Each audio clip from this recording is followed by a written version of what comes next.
आपल्या लातूर जिल्ह्याचे सुपुत्र सहकार मंत्री बाबासाहेब पाटील, दुसरे माझे उदगीर जळकोटचे आमदार माजी मंत्री संजय बनसोडेजी, विधिमंडळातील माझे तिसरे सहकारी विक्रम बाप्पा काळे, ज्यांच्यावर राष्ट्रवादी काँग्रेस पक्षाची जिल्ह्याची जबाबदारी आहे ते आपल्या सगळ्यांचे सहकारी डॉक्टर अफसर शेख, मकरंद सावेजी, शिवानंद हिंगणेजी, बबन भोसलेजी, सय्यद इब्राहिमजी, चांद पाशा चौधरीजी, अंकुश नाडेजी, प्रशांत पाटीलजी, दत्तात्रय अण्णा कोळपेजी, तसंच प्रदीप मोरेजी, श्रीकांत सूर्यवंशीजी, आजच्या या सभेच्या निमित्तानं माझा औसा आणि औसाच्या परिसरातून आलेले सगळेच राष्ट्रवादी काँग्रेस पक्षाचे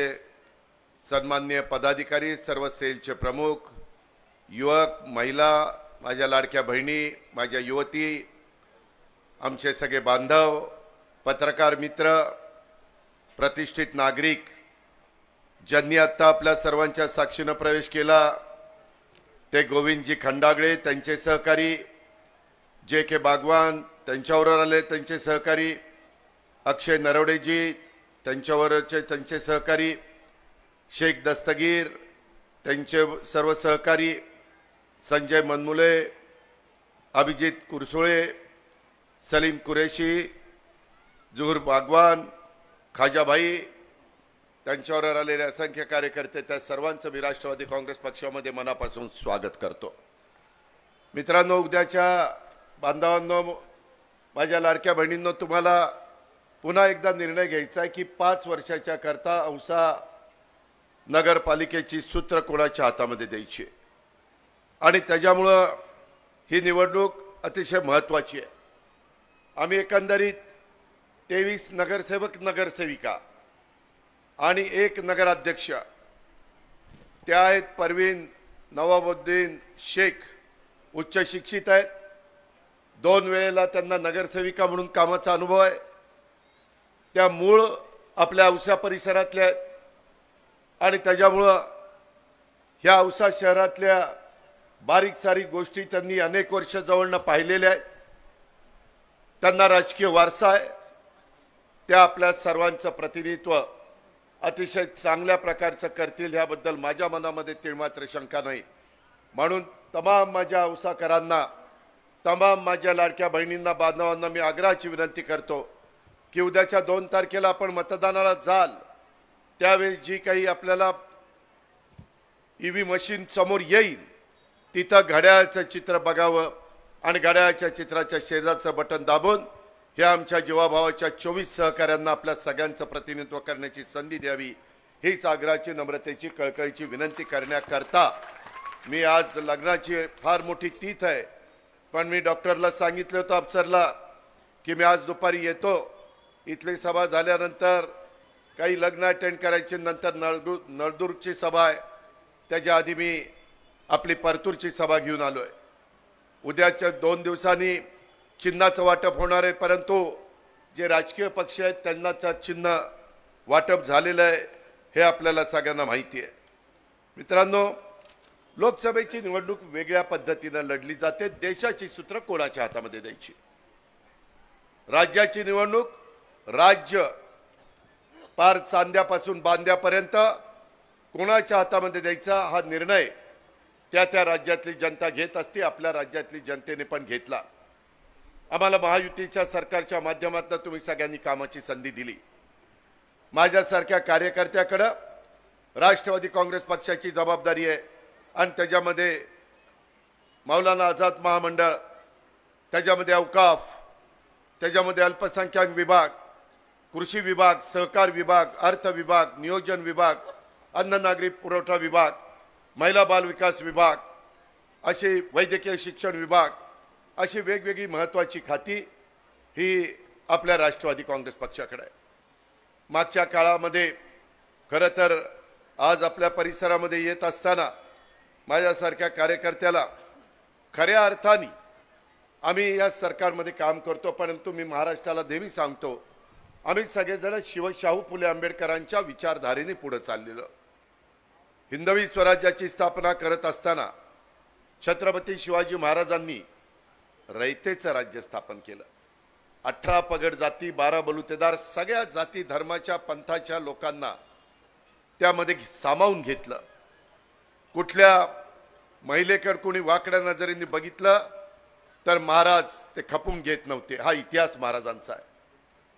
महिलांना मान सन्मान प्रतिष्ठा कशी प्राप्त होईल याबद्दल महाराजांनी त्या काळामध्ये पावलं उचलली. त्याच पद्धतीनं छत्रपती संभाजी महाराज, स्वराज्य जननी मासाहेब, छत्रपती राजर्षी शाहू महाराज, क्रांती सूर्य महात्मा ज्योतिराव फुले, महामानव घटनेचे शिल्पकार डॉक्टर बाबासाहेब आंबेडकर, राजमाता पुण्यश्लोक अहिल्यादेवी होळकर, क्रांतीज्योती सावित्रीबाई फुले, रमाई माता, त्याचबरोबर अण्णाभाऊ साठे, लोकशाहीर अण्णाभाऊ साठे आणि मौलाना आझाद, ह्या सगळ्या महापुरुषांना वा महाविभूतींना मी विनम्र अशा प्रकारचं अभिवादन करतो. मित्रांनो, ह्या सगळ्या महाविभूतींनी सांगितलेला जो विचार आहे तो जातीय सलोखा ठेवला पाहिजे, एकोपा ठेवला पाहिजे, तर समाज पुढे जाणार आहे, तर समाजाचं भलं होणार आहे. ह्या पद्धतीनं आम्ही ह्यामध्ये काम करत असतो. आजचा दिवस तसं बघितलं तर माझ्या लातूर जिल्ह्यातल्या औसा मधील नागरिकांच्या करता एक आनंदाचा महत्त्वाचा अशा प्रकारचा दिवस आहे. कारण आपल्या आशीर्वादाच्या जोरावर आम्ही राष्ट्रवादी काँग्रेस पक्षाच्या चिन्हावर म्हणजेच घड्याळाच्या चिन्हावर औसा शहरासह संपूर्ण लातूर जिल्ह्याच्या विकासासाठी आम्ही कटिबद्ध आहोत अशा प्रकारचा शब्द मी आज आपल्या सर्वांच्या साक्षीनं तुम्हाला सगळ्यांना या निमित्तानं देतो. औसाच्या या भूमीमध्ये आजही सिपाही होतीये. औसा शहर एक अतिशय प्राचीन अशा प्रकारचं शहर आहे, ऐतिहासिक अशा प्रकारचं शहर आहे, सांस्कृतिक दृष्ट्या एक समृद्ध अशा प्रकारचं शहर आहे. केवळ हे तालुक्याचं ठिकाण नाही आहे, तर रामायणकालीन तीर्थक्षेत्र ज्याला बाणगंगा म्हणतात, वारकरी संत परंपरेचं केंद्र जे भगवान बाबांचा नावाचा आपण उल्लेख करतो, त्याचबरोबर स्वातंत्र्य लढ्याचे सशस्त्र क्रांतीचे प्रेरणास्थान आणि खऱ्या अर्थाने मराठवाडा कर्नाटक सीमेवरील सांस्कृतिक विविधता असलेलं हे शहर आहे. आणि इथं महाशिवरात्रीची यात्रा असो किंवा उर्साचा उत्सव असो, दोन्ही ठिकाणी आमचे हिंदू मुस्लिम बांधव एकत्र सहभागी होतात. दोन्ही धर्मामधील सौहार्द आणि बंधुभाव हेच औसाचं सर्वात मोठं वैशिष्ट्य आहे. ही बाब अतिशय महत्त्वाची आहे, ही तुम्हाला मला नाकारता येणार नाही. मागं डॉक्टर अफसर शेखने आपल्या सगळ्यांचं प्रतिनिधित्व केलं. ह्या शहरामध्ये अनेक विकास कामं मार्गी लावण्याचा प्रयत्न त्यांनी त्यांच्या स्वतःच्या कारकिर्दीमध्ये केला. नगराध्यक्षपदाची त्यांची कारकीर्द आणि त्यांच्या नेतृत्वाखाली पॅनलनी गेले 15-20 वर्ष अनेक विकासाची कामं केली, ज्याचा उल्लेख मी ज्यावेळेस आलो त्या भाषणामध्ये स्वतः डॉक्टर अफसर शेख करत होते. आपलं माकणी धरणातनं औसावासियांच्या करता पिण्याचं पाणी देण्यात आलं. रस्ते असतील, बागा असतील, सांस्कृतिक सभागृह असतील, अशा अनेक प्रकारची कामं ह्या माझ्या औसा शहराचा चेहरामोहरा बदलण्याच्या करता, इथल्या नागरिकांना मदत होण्याच्या करता त्यांनी त्या ठिकाणी केला. इथं स्पर्धा परीक्षा केंद्र मागं मी आलो होतो त्यावेळेस त्यांनी दाखवलं. आमच्या औसा भागातली मुलं मुली शिकली पाहिजे, IPS झाली पाहिजे, IAS झाली पाहिजे, ते त्या ठिकाणी MPSC मध्ये आली पाहिजे, UPSC मध्ये आली पाहिजे, स्पर्धा परीक्षामध्ये ते उत्तीर्ण झाले पाहिजे. स्पर्धेच्या ह्या युगामध्ये ही माझी मुलं मुली मागे राहता कामा नये अशा प्रकारची भूमिका आमच्या डॉक्टर अफसर शेख आणि त्यांच्या सगळ्या टीमनी स्वीकारली. आणि त्याच्यातूनच स्पर्धा परीक्षा केंद्र, अत्याधुनिक अशा प्रकारचं जलशुद्धीकरण केंद्र, माझ्या शहराला शुद्ध चांगलं निर्मळ पाणी माझ्या लाडक्या बहिणींना, माझ्या बांधवांना मिळालं पाहिजे, माझ्या कच्च्या बच्चांना मिळालं पाहिजे, त्याच्याकरता त्यांनी ते केंद्र आणि सांस्कृतिक सभागृह, शिवकालीन मराठा भवन, 35 वर्षापासून प्रलंबित असलेला हद्दवाढीचा प्रश्न निकाली काढण्याचं काम ह्याच पठ्ठ्यांनी ह्या परिसरामध्ये करून दाखवलं. शेवटी प्रतिनिधी असा असला पाहिजे, आपला नेता असला पाहिजे की लात मारील तिथं पाणी काढण्याची धमक आणि ताकद त्याच्यामध्ये असली पाहिजे. मित्रांनो, आपण काळजी करू नका. आया बहिणींनो, मी तुम्हाला सांगतो, भावाच्या नात्याने सांगतो, माझ्याकडे अर्थ आणि नियोजन सारखं महत्त्वाचं खातं आहे. मागही मी निधी दिला, उद्याच्याही काळामध्ये निधी द्यायला मी मागं पुढं बघणार नाही. तिथं पाठपुरावा करायला आमच्या बाबासाहेब पाटील आहेत, आमचा संजय बनसोडे, आमचा विक्रम काळे, आमचा सतीश चव्हाण आहे, अनेक माझे सहकारी तिथं आहेत. मी कधी माझ्या 35 वर्षाच्या राजकीय जीवनामध्ये जातीचा, पातीचा, नात्याचा, गोत्याचा विचार केलेला नाहीये. मी सगळ्या समाजाला घेऊन चाललेलो आहे. आपल्याला आठवत असेल, मध्ये काही बाबतीमध्ये आपल्या महाराष्ट्रामध्ये, भारतामध्ये अनेक जाती धर्माचे, पंथाचे लोक गुण्या गोविंदाने राहतात. कधी काही प्रश्न निर्माण होतात, परंतु त्या प्रश्नाला मदत करण्याच्या करता कोण पुढे येतं? राष्ट्रवादी काँग्रेस पक्ष पुढे येतो. कुरेशी समाज मध्ये माझ्याकडे आला, म्हणला दादा बकरी ईदच्या निमित्तानं काही प्रश्न निर्माण झाले. मी महाराष्ट्र राज्याच्या पोलीस महासंचालकाला बोलवलं, माझ्या मुंबईच्या पोलीस आयुक्तांना बोलवलं, कमिशनरला. त्यांना सांगितलं प्रत्येकाला जगण्याचा अधिकार दिलेला आहे, संविधानाने प्रत्येकाला त्यामध्ये त्यांचा मूलभूत अधिकार तिथं दिलेला आहे, घटनेने दिलेला आहे, कायद्याने दिलेला आहे, तो कोणी नाकारू शकत नाही. आज जगातलं सर्वोत्कृष्ट अशा प्रकारचं संविधान डॉक्टर बाबासाहेब आंबेडकरांनी आपल्याला दिलंय.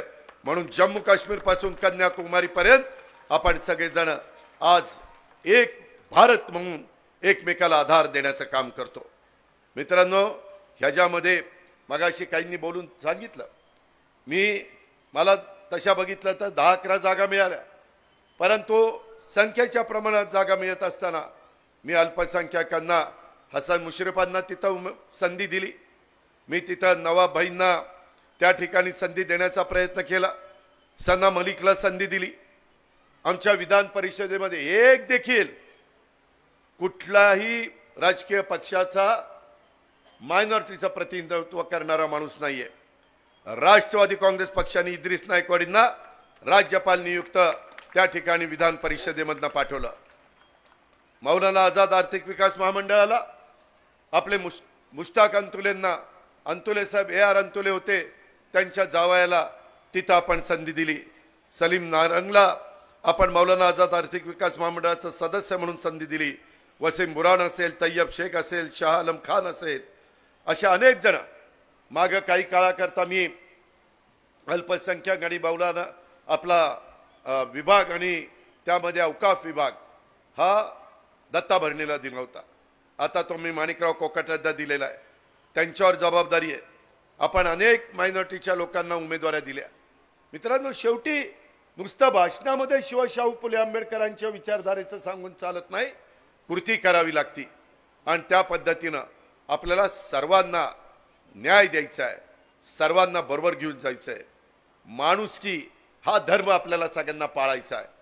आणि अतिशय संवर्धनाचं वातावरण हे सगळ्याच्या बाबतीमध्ये असलं पाहिजे, अशा प्रकारची आपली भूमिका आहे. मी लतीफ तांबोळीला देखील प्रदेश कार्यालयामध्ये सरचिटणीसपदी त्या ठिकाणी नेमलेलं आहे. अशा सगळ्यांना आम्ही घेऊन चाललेलो आहे.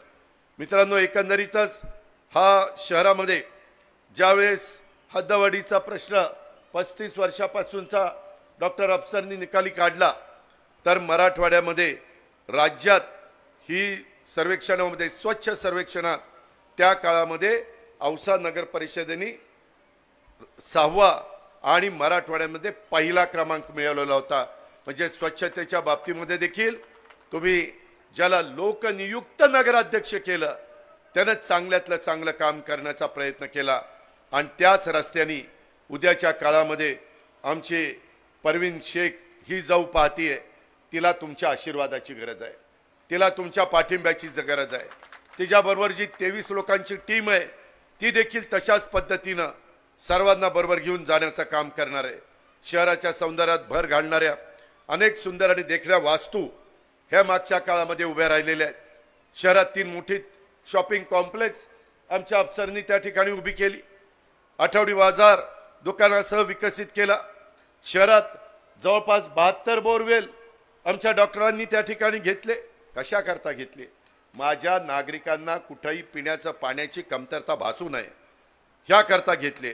गेल्या 20 वर्षापासून आमच्या औसा नगर परिषदेवर डॉक्टर अफसर शेख यांचं एक हाती वर्चस्व आहे.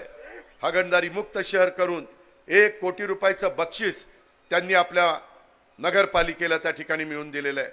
सामान्य लोकांशी घट्ट नाळ त्या ठिकाणी जोडलेला एक नेता असा कोणत्याही नगर परिषद आज 15-15, 20-20 वर्ष एक हाती सत्ता राखणं हे काही साधी सोपी गोष्ट नाही. हे बाबांनो येरा गाबाळ्याचं काम नाही.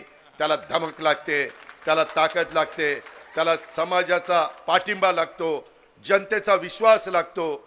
जनतेच्या विश्वासाला कुठेही तडा जाऊ न देता ही सगळी कामं त्या बाबतीमध्ये करायची असतात. आणि हे सगळं काम गेले काही वर्ष आमचा डॉक्टर अफसर शेख करतोय.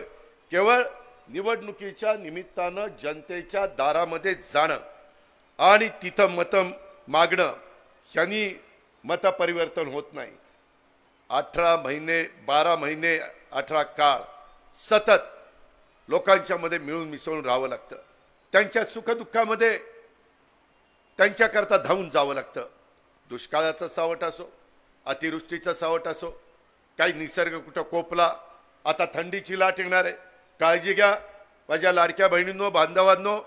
यंदा हवामान खात्याने सांगितलं जसा पाऊस जवळपास मे मध्ये सुरू झालेला नोव्हेंबर पर्यंत चालू होता दिवाळीपर्यंत, तसं थंडीची लाट येणार आहे. काळजी घ्या. शेवटी आपण आपल्या आरोग्याची काळजी घेतली पाहिजे, आपल्या कुटुंबाची काळजी घेतली पाहिजे, आपल्या संसाराची काळजी घेतली पाहिजे आणि त्या पद्धतीनं आपण त्या बाबतीमध्ये काम केलं पाहिजे. आमचा डॉक्टर अफसर शेख सर्वसामान्यांच्या सुखदुःखामध्ये कायम सोबत राहतो. लोकांचं प्रेम त्याच्या वाट्याला येतं आणि त्याच पद्धतीनं राष्ट्रवादी काँग्रेस पक्षाचे हे 23 आम्ही उमेदवार दिलेले आहेत, तेही त्याच पद्धतीनं त्यांच्याच मार्गदर्शनाखाली काम करतील. मित्रांनो, सगळी सोंग करता येतात, पैशाचं सोंग नाही करता येत.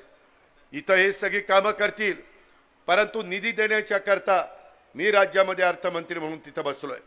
त्या बाबतीत तिथून मी तुम्हाला निधी देईल. तुमच्या शहराचा पैसा, केंद्राचा काही पैसा, राज्याचा काही पैसा, डीपीडीसीचा काही पैसा, काही CSR मधनं आपल्या ओळखी झालेल्या आहेत. CSR मधनं देखील काही काही मोठे मोठे उद्योगपती चांगल्या प्रकारे मदत करतात. तिथंही आपण सांगू शकतो, कुठं लॅपटॉप पाहिजे, कुठं कॉम्प्युटर पाहिजे, कुठं घंटागाडी पाहिजे, अशा अनेक गोष्टी वेगवेगळ्या पद्धतीनं ज्या माझ्या औसा परिसरातल्या जनतेच्या मुलामुलींच्या भल्याच्या असतील किंवा जनतेच्या भल्याच्या असतील ते करण्याचं काम आम्ही त्या बाबतीमध्ये करू. आमच्या अफसर शेखनी कायम लोकांच्या कल्याणासाठी ते आजपर्यंत झटत आलेले आहेत, त्यामुळे इतकी लोक त्यांच्यासोबत आहेत. आजचा हा जनसागर, आज लग्नाची इतकी मोठी तीथ आहे, परंतु एवढी मोठी तीथ असताना पण ज्या प्रचंड संख्येने तुम्ही उपस्थित राहिला, तुम्हाला सगळ्यांना सलाम. कारण तुमचं प्रेम, तुमची आपुलकी, तुमचा जिव्हाळा ह्याच्यातून आमच्यासारख्या कार्यकर्त्याला पाहायला मिळतोय. एकंदरीतच मला आठवतंय 2011ला मी उपमुख्यमंत्री झालो, त्यावेळेस डॉक्टर अफसर शेखनी नगराध्यक्ष असताना औसा नगर परिषदेच्या इमारतीचं लोकार्पण त्या ठिकाणी केलेलं होतं. ज्यावेळेस मी उपमुख्यमंत्री असतो त्यावेळेस अफसर शेख हे नगराध्यक्ष असतात, हा इतिहास आहे. परंतु त्यावेळेस सुद्धा ते नगराध्यक्ष पदासाठी स्वतः उभे नसले तरी त्यांच्या स्वतःच्या भगिनी आमच्या परवीन शेख ह्या सुद्धा मोठ्या मताधिक्याने विजयी होतील. आणि नगराध्यक्ष पदाच्या परवीन शेख या आमच्या बाजी जिल्हाध्यक्ष अतिशय हाडाचा कार्यकर्ता, जीवाचा कार्यकर्ता, इतका मनमिळावून स्वभाव NB शेख साहेबांचा होता. शिक्षणाच्या बद्दल एक आदराची भावना, माझा समाज शिकला पाहिजे, माझा औसाचा सगळा सर्वसामान्य माणसाच्या घरातल्या मुलगा मुलगी शिकली पाहिजे, अशा पद्धतीनं NB शेखनी काम केलं. आणि ते स्वतः मी मगाशी सांगितलं तशा उच्च शिक्षित आहेत, स्थानिक आहेत, बाहेरून आलेले नाही आहेत आणि त्याच्यामुळं ते अतिशय चांगल्या प्रकारचं नगराध्यक्षपदाची कारकीर्द करतील. याबद्दलचा शब्द त्यांच्या सर्वांच्या साक्षीनं मी तुम्हाला सगळ्यांना देतो, तुम्ही काळजी करू नका. महाराष्ट्राचा विकास हाच आमचा अजेंडा आहे. त्याच्यामध्ये मराठवाडा असेल, विदर्भ असेल, उत्तर महाराष्ट्र असेल, कोकण असेल किंवा पश्चिम महाराष्ट्र असेल, त्यामध्ये मी अल्पसंख्याक विभागाला पण चांगल्या प्रकारे निधी देण्याचं काम त्या बाबतीमध्ये केलेलं आहे। मी आपल्याला सगळ्यांना सांगतो, जवळपास 1000 कोटी रुपयाचा विभागाला निधी मी त्या बाबतीमध्ये दिलेला आहे। मित्रांनो, मौलाना आझाद अल्पसंख्याक आर्थिक विकास महामंडळाला शासनाची हमी होती 30 कोटी, ती कमी होती, ती आम्ही 500 कोटीपर्यंत नेली। छत्रपती संभाजीनगरमध्ये राज्याच्या अल्पसंख्याक आयुक्तालय आम्ही स्थापन केलं। प्रत्येक जिल्ह्यामध्ये आता अल्पसंख्याक कक्ष आपण करतोय। राज्यातील अल्पसंख्याक बांधवांचा मागासलेपणा दूर करण्याच्या करता जसं आमच्या मागासवर्गीय समाजाच्या करता योजना आहेत, जसं आमच्या आदिवासींच्या करता योजना आहेत, जसं आमच्या इतर मागासवर्गीयांच्या करता योजना आहेत, भटक्यांच्या करता योजना आहेत, तशा अल्पसंख्याक समाजाच्या करता आम्ही त्या ठिकाणी योजना आणलेल्या आहेत। आणि त्याच्यातून जसं आम्ही मागासवर्गीयांच्या करता बार्टी संस्था काढली, सर्वसाधारण समाजाच्या करता सारथी काढली, ओबीसीच्या करता महाज्योती काढली, काही समाजाच्या करता अमृत काढलं, तशा पद्धतीनं आरटी आमच्या आदिवासी समाजाच्या करता काढली। तसं मला अनेकदा माझे बांधव, मुस्लिम बांधव किंवा अल्पसंख्याक समाजाचे लोक म्हणायचे, दादा आम्ही पण समाजातला घटक आहे, आमच्याकरता काही काढलं पाहिजे। मग आपण मार्टी त्यांच्याकरता संस्था काढली, त्याला MRTI मार्टी अशा पद्धतीची संस्था आपण स्थापन केलेली आहे। ह्या समाजातल्या पण विद्यार्थ्यांना उच्च शिक्षणाच्या करता तिथं सुधारित शिष्यवृत्ती पहिली 25,000 होती, आता 25,000 काही होत नाही, आता ती 50,000पर्यंत आपण वाढवलेली आहे। महिला आर्थिक विकास महामंडळाच्या माध्यमातून 15 जिल्हे जे महाराष्ट्रातल्या 36 जिल्ह्यामध्ये साधारण जे अल्पसंख्याक बहुल जिल्हे आहेत तिथं 2800 बचत गट स्थापन करण्याचा निर्णय आपण घेतला। डॉक्टर झाकीर हुसेन मदरसा आधुनिक योजनेची अनुदान 2 लाख होतं, ते आता आपण 10 लाख रुपये प्रतिवर्ष वाढवलेलं आहे। अल्पसंख्याक समाजातल्या मुलांना जसं आम्ही वेगवेगळ्या घटकातल्या मुलांना परदेशामध्ये पाठवण्याच्या करता शिष्यवृत्ती देतो, आता दरवर्षी गरीबातली अल्पसंख्याक समाजातली 75 विद्यार्थ्यांना दरवर्षी प्रति विद्यार्थी 40 लाख रुपये परदेशी शिष्यवृत्ती मंजूर करण्यामध्ये आम्ही त्या ठिकाणी पुढाकार घेतला आणि ते मंजूर केलेलं आहे। शेवटी शिक्षण महत्त्वाचं आहे, त्याच्यात आपण कुठं मागे राहता कामा नये, हा विचार आपण केलेला आहे। आणि त्यामुळं माझं आपल्याला सगळ्यांना सांगणं आहे, आम्ही सगळ्यांचा विचार करतो।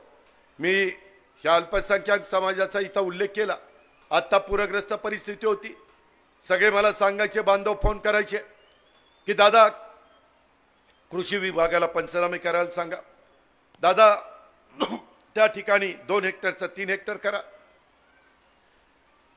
दिवाळीच्या आधी जवळपास 32,000 कोटीचं पॅकेज दिलं, नंतर दिवाळीच्या नंतर पण पाऊस पडला, तुम्हाला आठवत असेल, काही माझ्या शेतकऱ्यांचा कांदा अडचणीत आला, सोयाबीन अडचणीत आलं, कापूस अडचणीत आला, वेगवेगळ्या प्रकारची आमची खरीपाची पिकं अडचणीत आली, फळबागा अनेक अडचणीत आल्या। मदत तर केली पाहिजे। मी नेहमी म्हणतो, शेतकरी ही माझी जात आहे, शेतकरी मोडला तर राज्य मोडेल, त्याच्यावर शेतकरी ताटमानेने उभा राहायला पाहिजे। आणि म्हणून कसल्याही प्रकारचा प्रसंग आला तर तो माझा लाखाचा पोशिंदा आहे, त्याच्या मागं सरकार उभं राहिलं पाहिजे। ती भूमिका आम्ही सगळ्यांनी स्वीकारली आणि त्याच्यातून आम्ही परत दिवाळीच्या नंतर ज्यांचं नुकसान झालं त्यालाही 10,000 कोटीचं पॅकेज दिलं। असं जवळपास 40-42 हजार कोटीचं पॅकेज आपण आपल्या शेतकरी बांधवांच्या करता त्या ठिकाणी दिलेलं आहे। कुठं काही राहिलं असेल तर लक्षात आणून द्या, तिथंही आपण ती मदत करू, कारण शेवटी ती आपली बांधिलकी आहे, ती आपली जबाबदारी आहे। आम्ही जबाबदारीचं भान ठेवून जनतेच्या भल्याकरता काम करत असतो, ही देखील भूमिका आमची सगळ्यांची आहे, हे आपल्याला कदापि विसरता येणार नाही, नाकारता येणार नाही। आणि म्हणून माझी आपल्याला सगळ्यांना महत्त्वाचं सांगणं आहे की डॉक्टर अफसर शेख यांच्या नेतृत्वाखाली औसा हे नेहमीच राष्ट्रवादी काँग्रेस पक्षाच्या विचारांचं शहर राहिलेलं आहे। राष्ट्रवादी काँग्रेस पक्षाचा विचार हा सगळ्या जाती धर्माला सोबत घेऊन जाणारा, चालणारा धर्मनिरपेक्ष विचार आहे। जी आपली राज्यात देशात भूमिका आहे तीच औषध देखील आहे. एक आणि खाली वर एक आणि खाली एक हे वेगळं असं काही नाहीये. आपली भूमिका अतिशय स्पष्ट आहे. सर्व जाती, सर्व धर्म, सर्व पंथ यांना सोबत घेत सर्व समावेशक विकासावर आपल्याला विश्वास ठेवणारा पक्ष म्हणून राष्ट्रवादी काँग्रेस पक्ष आहे. आणि कोणत्याही प्रकारची आमच्यामध्ये ह्याच्यात फाटाफूट होणार नाही, त्याच्यामध्ये कुठल्याही प्रकारची अडचण येणार नाही, हे आपण सगळ्यांनी ध्यानामध्ये घ्यावं. राज्यात आपले महायुती आहे त्याबद्दल दुमत नाही. केंद्रात एनडीएचं सरकार आहे. मी परवा नितीश कुमारांच्या शपथविधीला पाटण्याला गेलो होतो. तिथं तुमचा सगळ्यांचा प्रतिनिधी म्हणून हजर होतो. स्वतः नितीश कुमार साहेबांना शुभेच्छा पण दिल्या. पण जसं केंद्रात आणि राज्यामध्ये एनडीए आणि महायुती असली तरी स्थानिक पातळीवर देखील आपल्या आपल्या पक्षाच्या कार्यकर्त्यांना संधी मिळाली पाहिजे. यासाठी स्थानिक पातळीवर स्वबळावर निवडणुका लढवण्याचा निर्णय जो तो पक्ष घेतोय. अनेकांनी तुम्ही बघितलं तर तशा पद्धतीने निर्णय घेतलेला आहे आणि म्हणून आपण लढतोय. उद्याच्याला मी उपमुख्यमंत्री झालोय, बाबासाहेब मंत्री झाले, काही जण आमदार झालेत, काही जण खासदार झालेत. अरे आम्ही झालो, परंतु आमच्याकरता राबणारा कार्यकर्ता त्याला एक तर 9 वर्ष स्थानिक स्वराज्य संस्थांच्या निवडणुका झाल्या नाही. त्याने काय करावं? 5 वर्षाची टर्म जवळपास निघून गेली. त्याला वाटत नाही ह्याच्यातच कार्यकर्ता मोठा होतो, ह्याच्यातूनच देशाला राज्याला नेतृत्व मिळतं. स्वर्गीय विलासराव देशमुख हे त्यांच्या गावचे सरपंच होते, राज्याच्या मुख्यमंत्री पदापर्यंत 2दा पोहोचले, देशाच्या मंत्रिपदापर्यंत पोहोचले. आर पाटील स्वर्गीय जिल्हा परिषदेचा सदस्य होते. एक बैलाची खून 79 साली होती. त्यावेळेस एका गरीब कुटुंबातला एक कार्यकर्ता राष्ट्रवादी काँग्रेस पक्षाने उपमुख्यमंत्री पदापर्यंत पोहोचवला. राष्ट्रवादी काँग्रेस पक्ष कधी तो कुठल्या भागात ना आला ते बघत नाही. त्याच्यामध्ये कर्तृत्व आहे का, त्याच्यामध्ये नेतृत्व आहे का, त्याच्याकडे वक्तृत्व आहे का, त्याच्यामध्ये समाजातल्या सर्व जाती धर्माला बरोबर घेऊन जाण्याची क्षमता आहे का, हे राष्ट्रवादी काँग्रेस पक्ष बघत असतो. हा आधी आलेला, तो मागचा, हा मधला, हा आत्ताच आलेला असा भेदभाव आपण करत नाही. फक्त तुम्ही सर्वांना बरोबर घेऊन गेलं पाहिजे. उद्याच्या 2 तारखेला मतदान आहे. राहिलेल्या दिवसात वेगवेगळे जाऊन येतील, आरोप प्रत्यारोप होतील, वेगवेगळ्या पद्धतीनं काही भाषणं केली जातील. मी आपल्याला सगळ्यांना सांगतो, कुठल्याही बाबतीमध्ये कुठल्या जाती धर्माला कुठेतरी ठेच पोचेल, कुठल्या घटकाला वेदना होतील अशा प्रकारचं वक्तव्य माझ्या सकट माझ्या कुठल्याही सहकार्यांनी हे भाषणामध्ये येऊन देता कामा नये. कारण ती पण आपली नैतिक जबाबदारी आहे.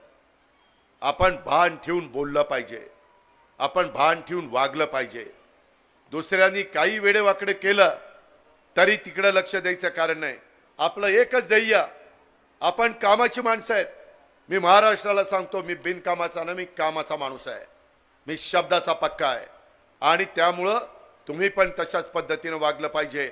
लोकांचे प्रश्न हे प्रथम प्राधान्याने आपण लक्षामध्ये ठेवून ते सोडवण्याच्या करता आपल्या औसा नगरपालिकेचं पूर्ण ताकद आपण त्या बाबतीमध्ये पणाला लावा आणि त्याच्यातून तुमच्या सगळ्यांचं प्रतिनिधित्व करण्याच्या करता उद्याच्या 5 वर्षाच्या करता आमची भगिनी हिला प्रचंड मताधिक्याने त्या बाबतीमध्ये तुम्ही विजयी करा अशी मी तुम्हाला सगळ्यांना आग्रहाची, नम्रतेची, कळकळीची विनंती करतो.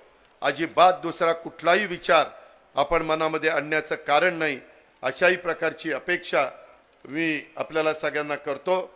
आणि मला खात्री आहे की हे सगळं करत असताना अतिशय चांगल्या प्रकारचं सगळं काम, विशेषतः आमच्या परवीन शेख, तसंच आमच्या शांताबाई कसबे, आनंद बनसोडे, मंगल आवटी, विलास डोलारे, कीर्ती कांबळे, अविनाश टिके, माल नबी पटेल, जावेद शेख, हंसा सय्यद, गोविंद जाधव, मेहरुनिसा शेख, कृष्णा सावळकर, अंजली सूर्यवंशी, जीवन कांबळे, सविता स्वामी, महादेव जोगदंड, मुल्ला आसिफुन निसा, सय्यद कलीमुल्ला, सय्यद अतिका, मुंगळे करीम, कुरेशी हफीजा बेग, शेख सबिया आणि डॉक्टर अफसर शेख अशी सगळी टीम तुम्हाला दिलेली आहे. उत्तम पद्धतीने काम करतील. तुम्ही तुमचं काम उद्याच्या 2 तारखेला घड्याळाच्या चित्राचं बटन दाबून करा. उद्याच्या 5 वर्षाची कामाची जबाबदारी माझी स्वतःची राहील हा शब्द मी औसाकरांना देतो आणि या ठिकाणी थांबतो. जय हिंद, जय महाराष्ट्र, जय राष्ट्रवादी, जय भीम, खुदा हाफिज.